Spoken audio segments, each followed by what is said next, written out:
선임비서관, 그리고 6급, 7급 이렇게 내려가는데 그 7급 인자는 얼마나 받았느냐. 안녕하세요. 오늘도 또 여러분들 뵙습니다. 제 채널을 찾아주셔서 진심으로 감사하고요. 오늘은 여러분께 궁금할 수도 있을 것 같아서 제가 알고 있는 내용 중에 하나를 전달해 드리고자 하는데 무슨 내용이냐? 바로 국회 보좌관에 대한 이야기입니다. 먼저 국회 보좌관 하면은 어떤 분들이 떠오르시나요? 많은 분들이 보좌관 하면은 그냥 다 일반 비서라고 생각하시는 것 같더라고요. 그래서 저를 소개해 주시는 분도 이 어느 의원실의 보좌관입니다. 이렇게 소개를 하시거든요. 그거 정말 잘못되신 거예요. 상식적으로다가 좀 가지고 있어야 되는 내용인 것 같아서 말씀드린다면 보좌관은 상급입니다. 공무원급으로 따져도 상급에 속하죠. 국회의원이 2급 정도 되죠. 그리고 장관이 1.5급 정도 됩니다. 그리고 대통령이 1급이죠. 이렇게 생각하시면 되는데 그 중에 3급 내지 4급을 단 게 보좌관이나 비서관입니다. 그래서 굉장히 높은 급수라고 보시면 되고요. 4급 보좌관 그리고 3급 보좌관 이런 식으로 나가는데 저는 7급이었습니다. 승진을 해서 7급까지 올라갔는데요. 원래는 인턴으로 들어갔거든요. 근데 국회 인턴은 금턴이라고도 한다고 하더라고요. 왜냐면은 이게 1년이 정확하게 보장이 돼 있고 그리고 급여도 일반 인턴들보다 굉장히 높습니다. 그러다 보니 금턴이라는 이야기도 나올 만큼 인턴은 딱 한 번만 할 수 있습니다. 그것도 12개월. 그래서 1년만 딱 할 수 있고요. 저는 인턴으로 들어와서 6개월 만에 7급으로 승진했기 때문에 그런 과정을 통해서 국회에서 근무를 했다고 보시면 되고요. 그 서열을 말씀드리겠습니다. 보좌관 상급입니다. 그리고 보좌관 밑에 비서관이 있습니다. 옛날에는 비서관이었는데요. 지금은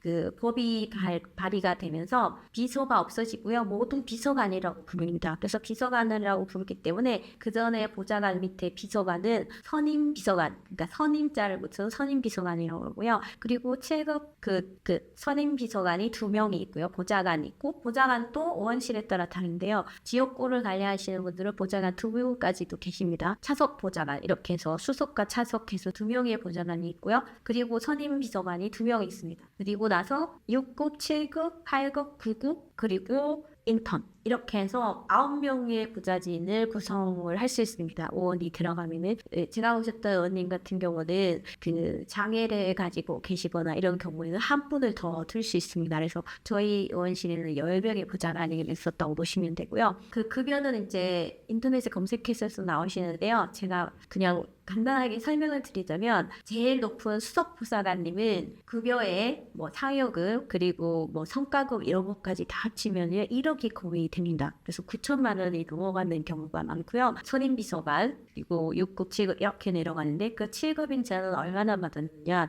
4,500에서 5천 사이를 받았습니다. 연봉으로. 월급으로 따진다면 한 달에 세후 저는 300이 넘어갔습니다. 한 320 310 이렇게 될 때도 있었는데요.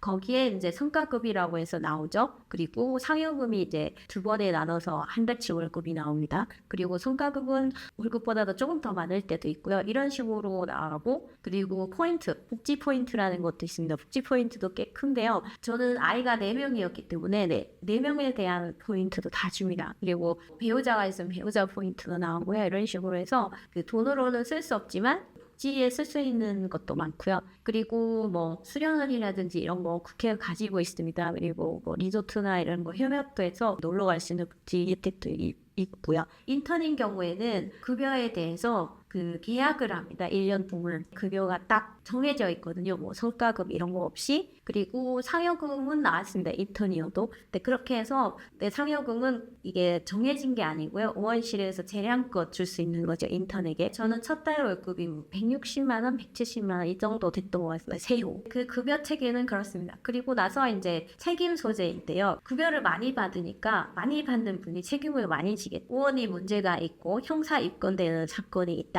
이런 경우에는 거의 책임과 처벌은 선임 비서관까지만 받는답니다. 보좌관 수석, 차석, 그리고 선임비서가 2명 이렇게 해서 4명만 이제 처벌을 받을 수 있죠. 그리고 그 밑에 비서진들은 물론 뭐 거기 범죄에 연루됐다면 받겠지만 웬만해서 책임 소재에서는 좀 자유로운 보좌진 구성이라고 보시면 되고요. 그리고 이런 뭐 책임 소재와 다르게 또 의원을 계속 매일 수행하는 비서가 따로 있습니다. 근데 수행 비서인 경우에는 여러 가지 업무를 하는데 주 업무는 그런 거죠. 의원님을 태우고 뭐 지방을 간다든지 출장 장소를 간다든지 이런 것들을 계속하는 수행 비서가 따로 있고요. 그리고 행정 비서가 있습니다. 8급이나 9급 혹은 7급까지 이렇게 요 사이에서 행정비서가 있는데 행정비서가 의원의 모든 경제활동이나 이런 것들을 격리식의 그런 일을 한다고 보시면 되죠. 재정 상태를 모두 처리하고 그리고 의원이 뭐 행정 업무 같은 거는 거의 행정비서관이 하고요. 의원이 발언을 해야 될 어떤 이야기라든지 워딩 이런 것들을 모두 조정해 주는 거는 보좌관의 몫입니다. 그래서 솔직히 보좌관님들이 굉장히 많은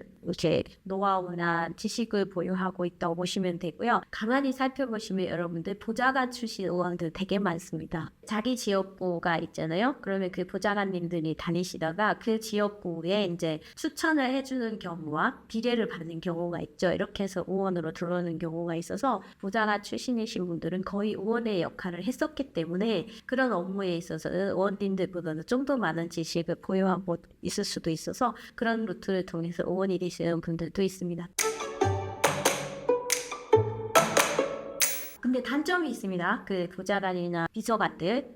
뭘까요? 네. 어공이라고 하죠. 그러니까 늘공과 어공이 있습니다. 늘공은 언제나 공무원, 그리고 어공은 어쩌다 공무원을 말하는 건데요. 저희 비서진은, 보좌진은 모두 어공입니다. 어쩌다 공무원이 된 사람이라고 볼 수 있고요. 그래서 어느 날 갑자기 잘릴 수 있는 거예요. 의원이 너 오늘 당장 나가 이렇게 하면 나가는 거예요. 진짜 그 인사권자인 의원이 마음에 다 달려 있거든요. 그래서 이런 부분에 있어서 야 우리가 입법을 만드는 곳인데 이 입법을 만드는 곳에서 노동자의 인권인 그러니까 비서관이나 비서진들은 어쩌면 노동자잖아요. 근데 이 우리의 그 근무 환경에 대한 어떠한 보존도 없다는 거는 좀 문제가 된다. 이래서 그 속에서도 굉장히 말이 많았었거든요. 그럼에도 불구하고 지금 현재 국회 모든 보좌진은 계약직 같은 거죠. 완전히 보장된 건 없습니다. 어느 날 갑자기 잘릴 수도 있고요. 그리고 또 어느 날 갑자기 다른 의원의 손에 의해서 또 다른 업무를 할 수도 있고 이런 것들이 유연하게 돼 있는 것 같아요. 그러니까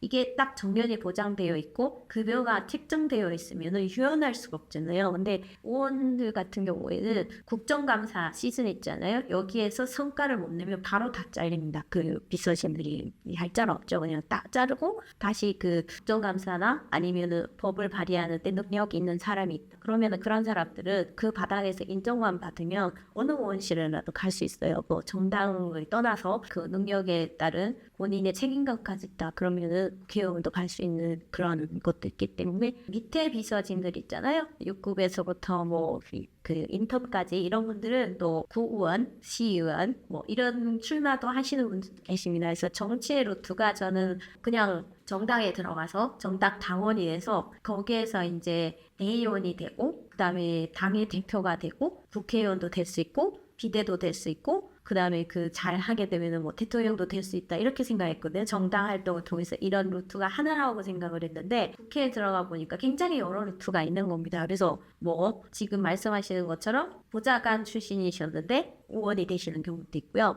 또 7급 비서였는데 어느 날 시의원이 되는 경우도 있고요. 뭐 이렇게 여러 가지의 루트가 있어서 그런 것들은 이제 국회에 관심이 있으신 분들은 내가 이걸 하고 싶다 이렇게 하시면 될 것 같아요. 이제 선거사무실이라고 차려지잖아요. 저도 그거는 몰랐거든요. 근데 선거사무실이 딱 차려지면은 그 선거사무실에서 이제 일을 할 수가 있어요. 내가 받은 아무 책도 없는 거죠. 없는데 선거사무실에 가서 이렇게 봉사활동 같은 걸 하시는 분들이 계시거든요. 근데 그 봉사활동에서 이제 의원이 이분과 함께 일하고 싶은 마음이 들어진다. 그러면은 이제 의원으로 당선되신 다음에 자신의 보좌진을 꾸릴 때 자신의 역할에 필요한 사람들을 이렇게 채용할 수 있습니다. 그래서 그런 채용하는 범주에 들어간다면 또 국회에 입성할 수 있는 기회가 되는 것이죠. 그래서 저도 그런 케이스라고 보시면 됩니다.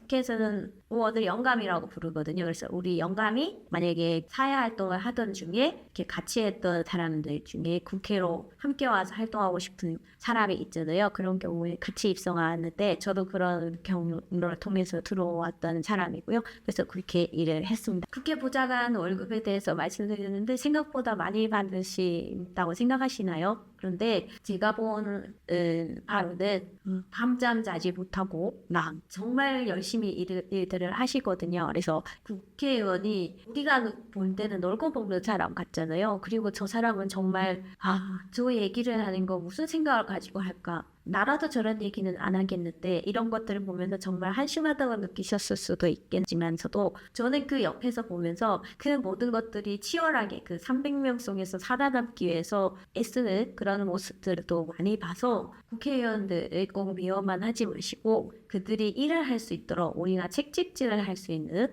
똑똑한 시민, 똑똑한 유권자가 되는 게 오히려 더 바람직하다고 생각을 하고 있습니다. 그리고 제 영상을 보면서 국회에 관심을 가지고 있거나 혹은 정치에 관심을 가지고 있는 친구들이 있다면은 제 얘기를 바탕으로 더 많은 걸 찾아보시면은 국회에 갈 수 있는 좋은 아이디어들을 얻을 수 있을 거예요. 저는 대한민국의 젊은 청년들이 정치에 관심 없다는 거 여기에 굉장히 마음 아픈 사람 중에 하나입니다. 왜냐? 모든 나라를 보시면 아시겠지만 정치가 그 나라의 경제력과 이런 모든 위상을 만드는 데 가장 큰 축입니다.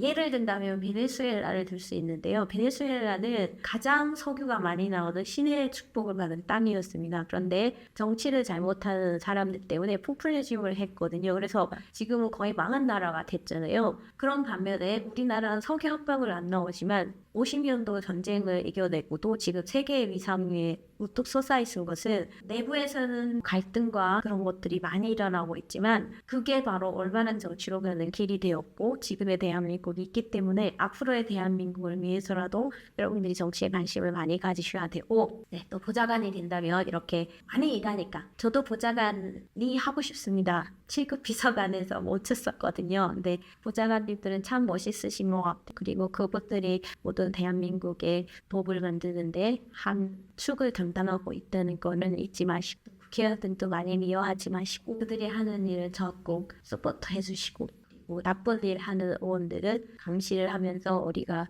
그에게는 다시 한번의 기회를 주지 않는 이런 것들을 통해서 좀 더 밝은 대한민국 그리고 살기 좋은 대한민국을 만들어가는데 이바지하면 좋겠습니다. 그럼 오늘은 여기서 마치도록 하겠습니다. 제 이야기 들어주셔서 진심으로 감사합니다. 다음에 또 만나요.